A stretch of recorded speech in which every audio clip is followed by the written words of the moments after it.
रोकना बहुत ज़रूरी है डॉक्टर तारिक साहब। और शायद इस इलाके के अंदर सबसे बड़ी खिदमत यही होगी कि वहाँ पर मुस्लिम ममालिक एक रोल अदा करें और जो नाहक खून बह रहा है, जो रोज़ाना शहादतें हो रही हैं, उस सिलसिले को रोका जाए।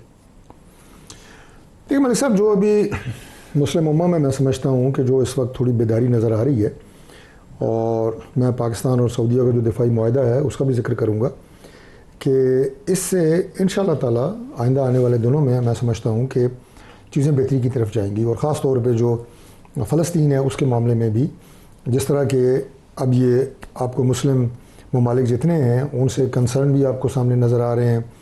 आपको जो इस वक्त जो प्लान जिसका अभी एयर मार्शल साहब जिक्र कर रहे थे, जो प्रेसिडेंट ट्रंप की तरफ से आया है, उसके ऊपर जो खदशात हैं उनका इजहार किया जा रहा है। सर, आपका सऊदी अरब पे जो मुआहदा हुआ है, आज उसी तरह का एग्जीक्यूटिव ऑर्डर अमेरिकी सदर ने दस्तखत किए हैं कतर के साथ। उन्होंने कहा कि कतर के ऊपर जारियत, अमेरिका जारियत अपने खिलाफ तसव्वुर करेगा। तो वो बेसिकली कतर के हमले के बाद ये एक नई दुनिया बनी है, नई दुनिया बनी है। सऊदी अरब के साथ आपकी फॉरेन डिफेंस पैक्ट हुई है।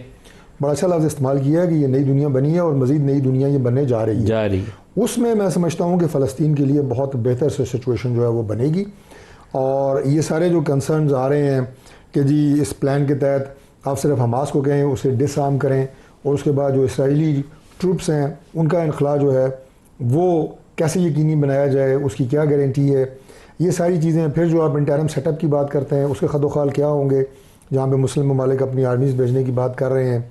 और उसके बाद जो इकनॉमिक ज़ोन की बात की गई है कि जी इकनॉमिक ज़ोन जो है वहाँ पे फ़लस्तीन में और गाज़ा में बिलखुसूस बनाया जाए, ताकि वहाँ पे जो रीबिल्ड करने की बात हो रही है। पहले तो उनकी जानें बजाएं जी। मैं आपको ये अर्ज़ कर रहा हूँ कि सारा जो है ये बतदरीज मुख्तलिफ स्टेप्स में जो प्लान्स हैं इनकी क्या इम्प्लीमेंटेशन है, टाइम लाइन्स और इनके हवाले से अगर मुसलमान ममालिक इस पर इसी तरह पहरा देंगे तो मेरा ख्याल है कि ये इंशाअल्लाह ताला उस खित्ते में अमन के लिए और गाज़ा में जो है वो अमन के क़याम के लिए बहुत ज़रूरी है। मरवत साहब, हमने जहाँ से प्रोग्राम शुरू किया था बिल्कुल एंड पे आ गए। अगर उसी सवाल पर दोबारा आ जाऊँ, पार्टी का मुस्तकबिल अब है क्या? पहले अली मीन के मुस्तकबिल से कर लें, शॉर्ट आंसर। अली मीन क्या चीफ मिनिस्टर केपी के तौर पर सर्वाइव कर सकें?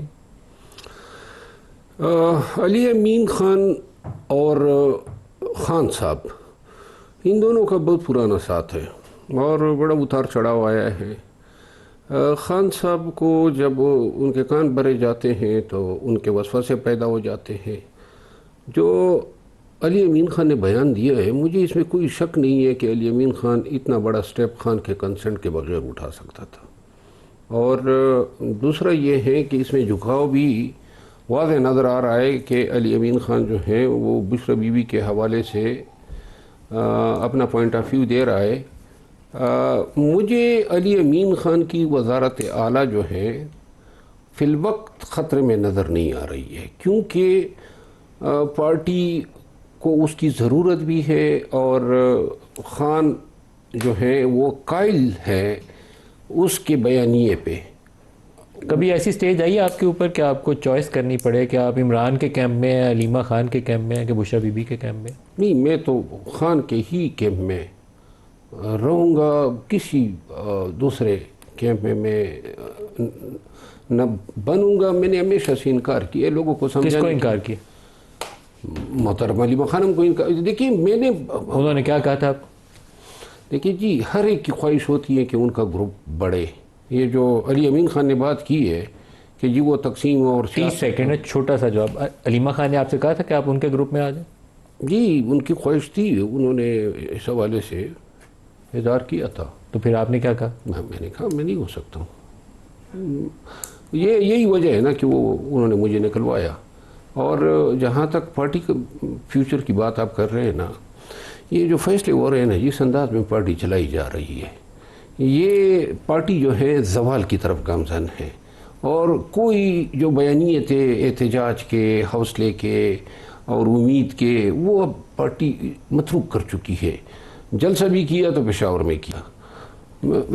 लिहाजा जिस चीज़ की पार्टी को अशद ज़रूरत है वो पार्टी को ऑर्गेनाइज़ करना है और मुतहद करना है। ये वो वाइड चीज़ें जो पार्टी या खान साहब नहीं कर रहे हैं। एयर मार्शल अरशद मलिक साहब हमें ज्वाइन कर रहे हैं। गज़ा के ऊपर जो 20 नुकाती फार्मूला सामने आया, उसके ऊपर कतर ने कहा कि अभी कुछ चीज़ों की वजाहत होना बाकी है। पाकिस्तान के डिप्टी प्राइम मिनिस्टर इसहाक डार, उन्होंने भी गुज़श्ता रोज़ प्रेस कॉन्फ्रेंस के अंदर उसको वेलकम किया, लेकिन उन्होंने भी एक उसके अंदर थोड़ा सा एक क्वेश्चन मार्क रेज़ किया। वह सुनिएगा उन्होंने क्या कहा। 20 पॉइंट्स भी बड़े इंटरेस्टिंग है। तो टीम हमारी पहली सिटिंग जो फॉर्मल मीटिंग हुई प्रेसिडेंट ट्रंप के साथ 1+1 वाली, उसके बाद जो तय हुआ कि जी 48 घंटे से 72 घंटे तक, तो जब उनकी टीम आई तो हमने कहा जी आप पहले अपना दें कि आपके क्या हो सकता है। तो उन्होंने 20 पॉइंट प्लान दिए। हमने उनसे कहा जी अच्छा thank you very much, discussion के बाद हम आपको 24 घंटे के बाद देंगे। हमने उसी में, ताकि हम बेस को ना छेड़े वरना वो फिर बहुत ही कंपैरिजन, तो हम उसी के अंदर रह के हमने अमेंडमेंट्स की। उसकी को 2-3 शटलिंग हुई हमारी आपस में, और जो फाइनल गई, जो मैंने आपको बताया कि कनाडा में जब हम रिफ्यूलिंग कर रहे थे, तो वो जो डॉक्यूमेंट गई, ये जो डॉक्यूमेंट है ये उसमें ये अमेरिका ने इशू की। This is not our document which we send to them. President Trump ने अनाउंस किया है, ये बेसिकली ये उनकी तरफ से अनाउंसमेंट समझ लें। और हमने 8 कंट्रीज के बिहाफ पे हमने अपनी जॉइंट स्टेटमेंट दी है, वो हमारी जॉइंट स्टेटमेंट है। अरशद मलिक साहब, ये कतर की तरफ से भी आया और डार साहब की तरफ से भी आया। ये ओवरऑल तो उन 20 नुकात को वेलकम कर रहे हैं, उस प्लान को भी वेलकम कर रहे हैं और इस तवक्को का इजहार कर रहे हैं कि इसके नतीजे में वहाँ खून रेजी रुक जाएगी। लेकिन जो अमेंडमेंट्स वो कह रहे हैं कि 8 मुस्लिम कंट्रीज़ ने, सऊदी अरब ने, कतर ने, यूएई ने, जॉर्डन ने, इजिप्ट ने, टर्की, इंडोनेशिया और पाकिस्तान ने मुश्तरका तौर पर दी थी, वो इसका हिस्सा नहीं है। आपका रिएक्शन इसके ऊपर? बिस्मिल्लाहिर्रहमानिर्रहीम। नदीम भाई thank you very much. Nadeem भाई, कुछ बातें वाकई सही है कि ये जो प्लान सामने आया है इसको आप एसिमेट्रिक प्लान कह सकते हैं जो कि बिल्कुल आउटराइटली इसराइल को सपोर्ट कर रहा है, इसराइल को फेवर कर रहा है। और आप थोड़ा सा माजी में जाएं तो ये वही प्लान है जो सऊदी फ्रेंच अलायंस के तहत या उनकी प्रपोजल के तहत निकला था। अब खुल के इसहाक डार साहब ने भी अपने कंसर्न शो किए, कतर के प्राइम मिनिस्टर ने भी 2 कंसर्न शो किए, एक तो इम्प्लीमेंटेशन का और इसके कॉन्टेक्स्ट का। अब अगर आप इसको देखें तो इसमें कई वेग चीज़ें हैं।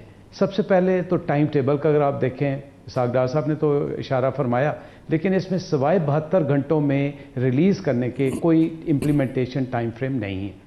दूसरी बात, अब जो इसमें बहुत बड़ा आदमी आपने डाला टोनी ब्लेयर, जो कि Tony Blair institute of global change का आपने डाला है, वो मैं उनके सफारती महाज पे तो उनकी जो फतूहात हैं उनको मानता हूँ। One of the longest serving prime minister रहे और उन्होंने गुड फ्राइडे वाला ट्रू स्पीक करवाया कई, लेकिन अरब दुनिया में उनको वॉर क्रिमिनल के नाम से पहचाना जाता है। सो इस मुआहदे में बहुत सी चीज़ें ऐसी हैं जो कि बिल्कुल वाज़ेह नहीं है, उनमें लूप होल्स हैं। जब भी आपको मुआहदा करते हैं, जब भी प्लान, अच्छा ये मुआहदा भी नहीं कहा जा रहा है, इसको प्लान कहा जा रहा है। तो जब आप प्लान करते हैं तो आप स्टेक होल्डर्स को तो सामने लेके आते हैं। अब जो स्टेक होल्डर्स अब कह रहे हैं कि हमारे कुछ प्लान्स इसमें शामिल नहीं हैं, और असल स्टेक होल्डर जो फ़लस्तीन है या फ़लस्तीनियन पीपल हैं, उनकी तो कोई नुमाइंदगी नहीं है। उनको, हमास को ये प्लान मिस्र के इंटेलिजेंस एजेंसी, कतर के प्राइम मिनिस्टर ने दिया और ये कहा कि टर्किया भी इसमें शामिल होगा। तो मेरे ख्याल में इससे कई शकूक हैं, कई शुबहात हैं। सिर्फ एक पॉजिटिव चीज़ है कि इंशाअल्लाह अल्लाह के हुक्म से, अल्लाह ताला की मेहरबानी रही तो कम अज़ कम खून रेज़ी ख़त्म होने की तरफ हम बढ़ रहे हैं, जो कि आज भी अगर आप देखें तो आज भी फ़लस्तीनियों को इन्होंने शहीद किया है। अच्छा एयर मार्शल साहब, जो इसके अंदर मुस्लिम ममालिक से एक फ़ोर्स तैनात होनी है, उसके अंदर इंडोनेशिया तो कह रहा है कि मैं 20,000 दूंगा। डार साहब ने कहा कि पाकिस्तानी क़यादत फ़ैसला करेगी कि यहाँ से कितनी फ़ौज तैनाती होनी है। ये भी एक चीज़ वाज़े तरीके से सामने बयानी है कि ये कितनी फ़ौज तैनात होनी है और इस फ़ौज का क्या रोल होना है। वो एक कन्फ्लिक्ट जोन है, दूसरी तरफ आपको इसराइल से लड़ना है, वहाँ पर पीस कीपर का रोल अदा करना है, पुलिसमैन बनना है, क्या करना है आपको? नदीम भाई यही एग्जैक्टली बातें ये कर रहा हूँ कि अगर आप उसके 20 नुकात पढ़ें तो उसमें ये तो बड़ा क्लियरली से कह रहा है कि जनाब एक बोर्ड ऑफ पीस होगा जिसमें मैं हूँगा और मेरे साथ टोनी ब्लेयर होगा, बाकी कौन लोग होंगे। फिर वो कहते हैं कि इंटरनेशनल स्टेबलाइजिंग फोर्स होगी, वो भी अभी डिफाइन नहीं हुई। फिर आप कहते हैं कि इजरायली फोर्स, जो कि सबसे बड़ा हमारा मुसलमानों का कंसर्न है, उसके विदड्रॉल का जिक्र नहीं है, उसके विदड्रॉल की कंडीशंस के साथ लिंकेज किया जा रहा है। और जो एड भी दी जाने वाली है वो भी इंटरनेशनल एजेंसीज के थ्रू दी जाने वाली है। यानी मेरा घर हो, मेरे घर में मुझे कुछ ना बताया जाए, मुझे ये कहा जाए कि बस मानोगे तब भी मरोगे, नहीं मानोगे तब भी मरोगे। नदीम भाई, शकूक व शुबहात इसलिए भी आते हैं कि अगर आप ये देखें तो ये 6ठी अटैम्प्ट है जो कि ट्रूस की हो रही है। 2008 में हुई, 2012 में हुई, 2014 में हुई, 2021 में हुई, 2023 में हुई और ये 6ठी अटैम्प्ट 2025 में हुई। और किसने तोड़ी? इजराइल ने तोड़ी। अब 20 साल से महमूद अब्बास साहब वहाँ पे प्रेसिडेंट है और तकरीबन 14 साल से हमास का इस एरिया में कंट्रोल है। उन दोनों स्टेक होल्डर्स का कोई जिक्र नहीं। अब जो आपने बात की कि वो क्या पुलिसमैन का रोल इख्तियार करेंगे, क्या वो इसराइल जो हमारे फ़लस्तीन के भाई हैं उन पे फिर जुल्म उठाएंगे, बिकॉज़ इसराइल ने बाज नहीं आना, कॉन्फ्लिक्ट रहना है। एड कैसे आएगी? आप उनके हमास के लोगों को निकालेंगे, उनके वेपन्स को लेंगे, उनको निहत्था करेंगे। तो बहुत से मसाइल ऐसे हैं, बहुत से पॉइंट्स ऐसे हैं जो कि बिल्कुल क्लियर नहीं है। इसलिए जब तक, और अभी हमास सर एक लास्ट क्वेश्चन पूछ लूँ, जो बशर की यरूशलेम का इलाका है वो फ़लस्तीनी रियासत का हिस्सा होगा, बैतुल मक़दस उसके ऊपर क्या कंट्रोल होगा फ़लस्तीनी रियासत का या नहीं होगा? इसका भी ऊपर कोई बात नहीं है। बिल्कुल बात नहीं, और यही हमारा सबसे बड़ा मुतालबा है। देखें, हम किसी हद तक जो अब बातें हो रही हैं कि दो रियासत की तरफ चले जाएं, लेकिन जो असल मुसलमानों का अलमिया है, जो असल मुसलमानों की रूह है, जो असल मुसलमानों का मुतालबा है, उसकी अगेन वजाहत नहीं की जा रही। आपने, और अगर आपने वो देखा हो कि इजराइली जो प्राइम मिनिस्टर था उसने बाहर जाके अपनी मादरी ज़ुबान में जो बातें की वो कॉन्ट्रडिक्शन करती हैं ट्रंप के प्लान से। तो मुझे तो ये इसमें बहुत शकूक हैं, बहुत शुबात हैं, लेकिन हमास से बहुत बड़ा प्रेशर है कि उसने इसको एक्सेप्ट करना है, और हम इसलिए सपोर्ट करना चाहेंगे इनिशली कि कम से कम खून रेज़ी रुकनी चाहिए। खून रेज़ी रुक जाए।